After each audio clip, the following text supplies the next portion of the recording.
What's happening, everybody? Jason right here. I've got another awesome guest with me this week. This week I've got Beau. Let me tell you what I know about him. He's a master Amazon seller, doing hundreds of thousands per month. Real e-commerce expert there. He's a speaker. He's an influencer as well. Excuse me. And he's the youngest person to receive a 2 Comma Club award from ClickFunnels. If you guys don't remember what that is, it's doing at least $1 million in a single funnel. Welcome to the show, Beau. Hey, thanks for having me. So definitely excited for this interview. But yeah, thank you so much for having me. No problem at all. So I know a bit about your journey, but for people watching and listening, share that with us. All the way back to the dyed socks up to current Uh, day. yeah. So I definitely been fortunate enough to, I guess, start entrepreneurship or side hustles, whatever you want to call it, at a pretty young age.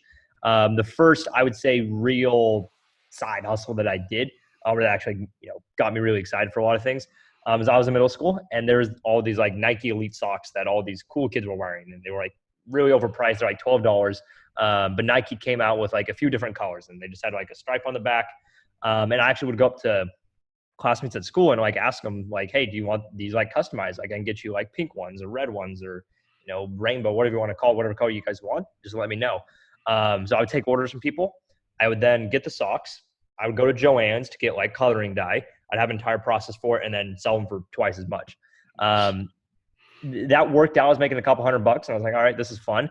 And until the principals at school like kind of called me and said, Beau, you can't be collecting money on school grounds. It's a public school. I was like, all right.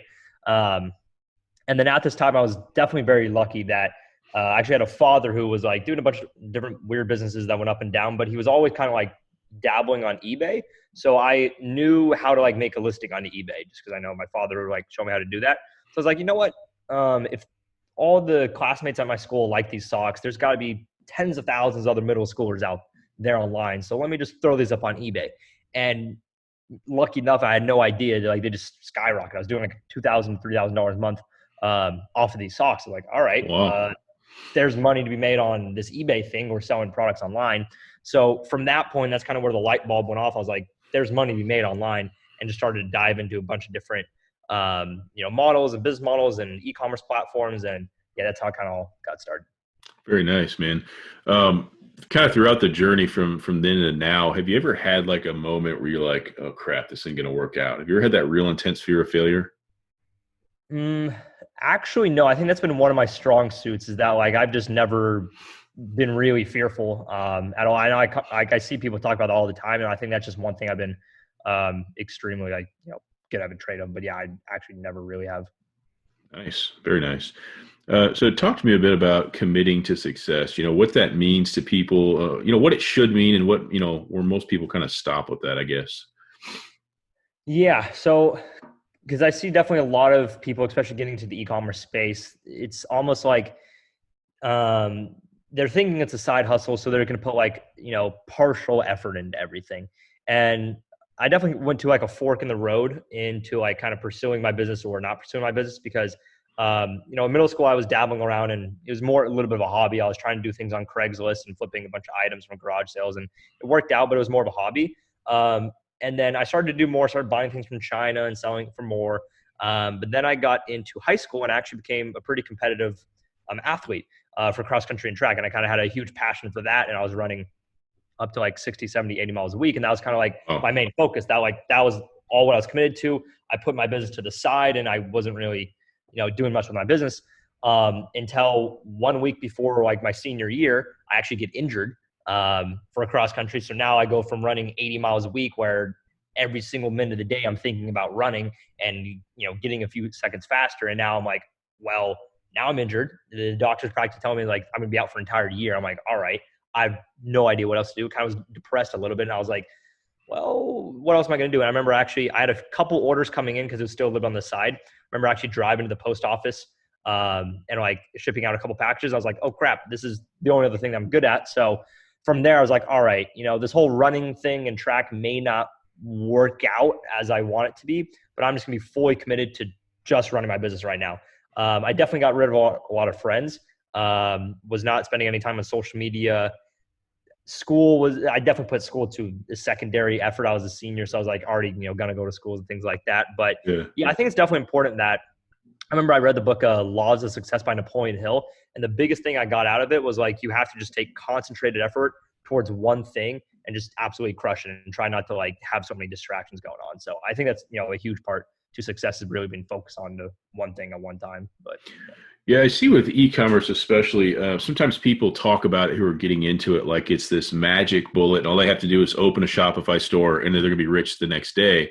But like you say, what people will complain about is like, I don't really want to put in the work. And I'm like, there's no secret to success. Like you can't not put in effort and expect good things to happen. Do you see a lot of that as well? Yeah, I mean, it's huge because there's definitely a lot of, what I call it, gurus or marketers and things like that. They're mostly just marketers. They're not actually running like legit business. That they're like, oh yeah, it's easy. You just press a couple buttons. You pay Facebook a few dollars in ads, and just a bunch of money comes out. Which I don't think it could be more further from the truth of e-commerce, because like there's a lot of people trying to start Shopify stores. A lot of people trying to start like sell on Amazon, all this stuff. And like when you have like literally on Amazon, there's 1 million Amazon sellers on the platform, and like I bet a very small percentage are actually doing well. And like the sellers that are like putting in crazy amounts of work, who have big teams, have a bunch of employees and everything like that, it's like it's a real business. So it's like if you don't put real effort into it, you're just gonna probably lose more money than you even imagine. So Yep. How has your business fared with these times here recently? Has it taken a dip? Has it actually gone up? I'm just kind of curious. And I don't even know what you sell, but yeah. So actually, most of my sales are video games. So okay. Definitely got lucky with the coronavirus that a lot of people are indoors, and like we've definitely seen a spike in demand. And also because of the fact like a lot of our suppliers or a lot of products like originate from like Asia, like Japan, and China. Like I saw a lot of Nintendo video games and things like that. So like first off, Nintendo is out of business for the first 2 weeks in January just because they do that every single year. And so anyway, long story short, there was like a lot less supply out there. So prices went up a little bit on Amazon, and then, volume went up. So definitely got pretty lucky with that. The only issue is that Amazon themselves, they're the only merchant account in the entire world that like slows down your payments just a crazy amount. So they actually, because how Amazon works with a lot of accounts, like you don't get paid until the product gets delivered to the customer. And then after a few days after that, so their shipping times were really slowed. So like a bunch of sales were coming in, but then their payouts were like kind of stretched out a little bit. But besides that, like, yeah, volume went up, and it's definitely fortunate for that. Very cool. Yeah, my son is into retro games and everything, and I'm a child of the '80s, so Nintendo's what I grew up with. I think at '84, I got my first one, and he was just telling me today we have a big neighborhood garage sale tomorrow. He's like, if I can find the Nintendo 64, I'll have everything Nintendo's ever made. He kind of collects and he kind of plays. He has a ridiculous amount of stuff, but he likes to collect it even more than he plays it. But with the Nintendo stuff, I was like, yeah, I'll throw money into that because it's cool for me to get some of the games that I never got and things like that. So I think that market you're in will always be good, honestly. So. Oh yeah, because there's so many different generations for it, and like I mean, some people are literally actually addicted to video games. It's good that he collects them more. Yeah, plays. Like I would be the first one to say that video games is not the most productive thing, but and the thing is, like a lot of people say, oh well, I mean, video games are going to move to digital and things like that. Well, you can actually buy digital codes of video games at wholesale, and we do that. So it's like anyway. Very cool. All right, so. I talked about this a little bit, but hearing from you, where do most people go wrong with e-commerce? Like if somebody wants to sell on Amazon or Shopify or anything like that, what are the big mistakes that you see people make, the rookies? Yeah, I see a lot of people try to catch on to trends. Yep. There's a lady who emailed me the other day that is wanting to just now in May, start to on Amazon sell a coronavirus related product. It's like a UV light thing that kills a bunch of like germs and things like that. And there's already like 200 of the listings already on Amazon. And I don't know. I feel like with a lot of people who want to sell on Amazon or e-commerce, they almost just trying to be a bunch of like opportunists that are like, oh, let me catch on to this trend and things like that because they see that fidget spinners blew up. And a lot of that can work. I mean, I obviously kind of started my career off that a little bit, that I kind of took advantage of the trend of Nike Elite socks. And then I took up on a trend of kendamas, which were like these Japanese yo-yo toys that blew up, but now they're still a little in demand.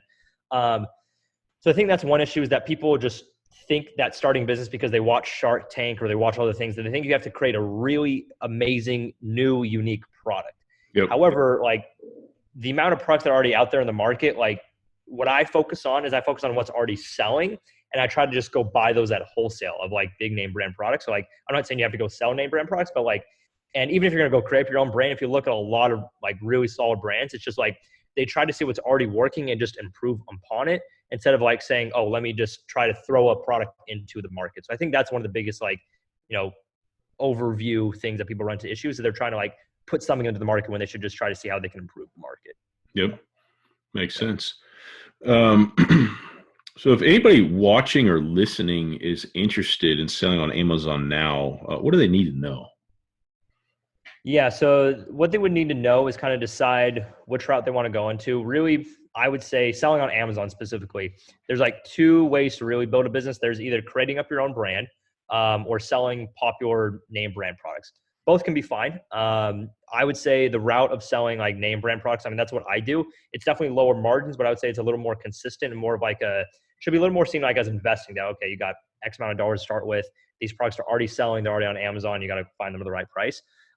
If someone I would say has a little bit of more of a background with marketing, advertising, has maybe a little more budget to spend into ads and get a little more creative, I would say definitely create your own product would be a good way to go. But that would be the first thing. And then after that is really just kind of educate yourself on how the Amazon platform even works. Because unlike creating up your own website and like selling on Shopify or ClickFunnels and things like that, is you are at the end of the day on Amazon's platform. So if you're, let's say you're running a Shopify site and you forgot to respond to a customer, or like a product gets shipped out 2 days late, Shopify is not going to go take down your site because it's your site. But Amazon, if you're a beginner seller, you set up an account, and if you start to make a bunch of mistakes because you don't know how the platform works, or you don't know how Amazon how they want their platform to operate, they could just kick you off right away. So I would say, yeah, definitely pick the business model, educate yourself quite a bit, and that would be kind of the best, starting points.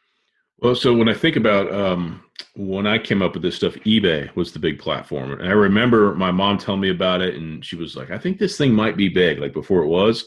Is eBay still relevant today? Does it still have value according to, Yes, I would say eBay is actually quite underrated. It's actually kind of funny from a marketing aspect, but is until I think it was about a year ago or 2 years ago, the search term how to sell on eBay and how to sell on Amazon just surpassed just 2 years ago. So it used to be more people are looking into eBay actually, but eBay, there's a lot less sellers.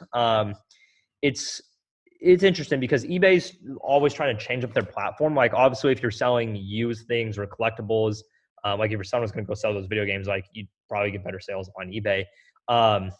Clothing, like used clothing, sells a little better on eBay. So there's some products that do better on eBay than Amazon. But like what I do, there's a feature that Amazon has. It's called multi-channel fulfillment. And actually as of this week, they updated it. And then now you can like automatically calculate the fees with this. But practically if I send in like, let's say a pallet of video games into Amazon. So I send in like 1,000 units. And let's say I have my website or I have an eBay account. I can actually have my inventory stored into Amazon, create listings onto eBay or my website, and actually have Amazon fulfill to my customers onto eBay when I get sales. So like some people like to choose in between. Sometimes eBay could be a good platform to even start off on because it's just like sometimes a little easier to get started because you don't have to put a lot of inventory into it. But yeah, anyway, long story short, eBay's definitely an underrated platform. I would say now it's still good. Yep. Very cool. And this just popped in my head last minute. Is Facebook Marketplace, is that even comparable at all or not at all?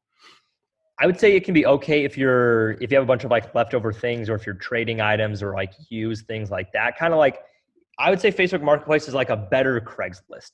Yeah. That makes sense. So. Yep. Craigslist is funny because it's ugly to look at, but they make so much money. They're like making like $1 billion or a couple billion a year. I couldn't believe that. That must just be off like their classified ads and things like that. Yeah. Because I think it's free to list on the Craigslist because they don't like you just. It is in certain markets. In some markets, if you want to post jobs and stuff, there's a small fee. So they must crush it in those markets, Yeah, I think they haven't updated their site in probably like 10 years, but it's super employees. Probably just one guy who owns the site. Craig. Yeah. So what are you focused on for the rest of 2020 and beyond? Like what's next for you? Yeah. So the most important thing I'm really just focused on is kind of just improving on what I'm currently doing. So just doing a lot more volume, building a lot more relationships with suppliers. We're definitely not going to get it done this year, but we're looking. working on quite a bit of actually like making acquisitions and acquiring like suppliers, because right now we buy from like middleman, which isn't a bad thing. People kind of get, think that like buying from middleman, you're just getting way higher prices. Sometimes that's not always true, but we're working on like building up enough capital, like finding the right like distributor or middleman to actually buy out, so we can start working directly with all the manufacturers and publishers and things like that. I hope to have that happen by 2021, the end of it. But besides that, just like focusing on what's already working. I definitely am hiring a lot more employees now. I was like a one-man show 2 years ago, and then I realized like we came across like a day I was like, yeah, there's no way I can keep like doing this all myself. So finally have a pretty good team right now, so really kind of making that more efficient. But that's really about it. So when you're not working on your actual Amazon business, what other things are people reaching out to you for? Are you doing coaching? You have courses? Yeah, so I started a YouTube channel about 3 years ago. I saw a lot of misleading information in the eBay and Amazon space with people saying, you can start up a drop shipping store tomorrow, make a bunch of money, and people doing arbitrage, all these things. So I actually just got out my phone, started to make some like YouTube videos. Had no intentions to like sell a course or training or anything like that. I had a scholarship to Pepperdine University to run track and cross country, because they still offer me a scholarship even though I got injured my senior year. So I was planning to run my business like on the side, do track and cross country. My goal was really to be a professional runner. So I wasn't, anyway, this YouTube thing was like a side thing I did. And then I guess because I kind of just said it how it is on YouTube and kind of called out some people's business models, things like that, people like I got some attention pretty quickly. And people wanted me to like coach them. I'm like, I'm not really looking to coach anybody. Just let me know, what other videos do you want to know about selling on Amazon or eBay? So I'd make some new videos, and people are like, I'm paying $6,000 for this coaching program, or like I put $10,000 into some product from China and I got nothing. Like, what you're saying makes a bunch of sense. I was like, okay. So after like quite a few requests, I actually took on a few clients one-on-one.